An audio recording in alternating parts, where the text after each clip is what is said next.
এই পৃথিবীতে আমাদের সবচেয়ে আপনজন হলো মা বাবা। তাদের চেয়ে আপনজন আর কেউ নেই।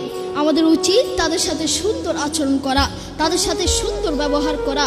আপনি যদি তাদের সাথে খারাপ আচরণ করেন, আপনি যদি তাদের সাথে বেয়াদবি করেন, আপনি যদি তাদেরকে গালি দেন, তারা যদি আপনাকে একবার বদদুয়া দেয়, আপনার পুরো জীবন নষ্ট হয়ে যাবে, পুরো লাইফ নষ্ট হয়ে যাবে। সূরা বনী ইসরাঈলের 23 নম্বর আয়াতে আল্লাহ সুবহানাহু ওয়া তাআলা বলেন, ফালা তাকুল্লাহুমা উফফি ওয়া লা তানহারহুমা।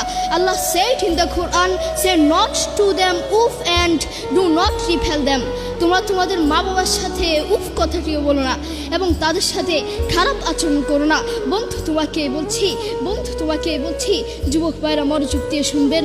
আপনার মাকে যখন পাশের বাড়ি থেকে কোনো খাবার দেওয়া হয়, সেই মা আপনাকে ছাড়া খায় না। সেই মা বলে, এই খাবারটুকু যদি আমি খেয়ে ফেলি, এই খাবারটুকু যদি আমার পেটে চলে যায়, আমার আদরের সন্তানটা কি খাবে, আমার কলিজার টুকরো সন্তানটা কি খাবে? আপনার মা সারাদিন আপনাকে নিয়ে ভাবে। দুঃখের সাথে বলতে হয়, সেই মাকেই আপনি আপন মনে করেন না, সেই বাবাকেই আপনি আপন মনে করেন না। আপনি আপনার বন্ধুকে আপন মনে করেন, আপনি আপনার প্রতিবেশীকে আপন মনে করেন, আপনি আপনার শ্বশুর শাশুড়িকে আপন মনে করেন।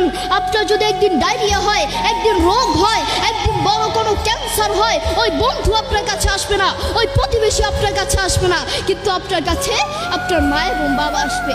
করোনা হওয়ার পরে প্রমাণ করে দিয়েছে কে আপন আর কে পর।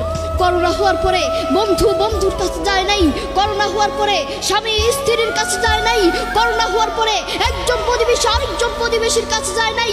কিন্তু এখন ইতিহাস আছে, করোনা হওয়ার পরে বাবা তার ছেলেকে কাঁধে নিয়ে হাসপাতালে গিয়েছে, করোনা হওয়ার পরে ক্যান্সার হওয়ার পরে মা তার ছেলেকে কোলে করে হাসপাতালে নিয়েছে, ঠিক কিনা?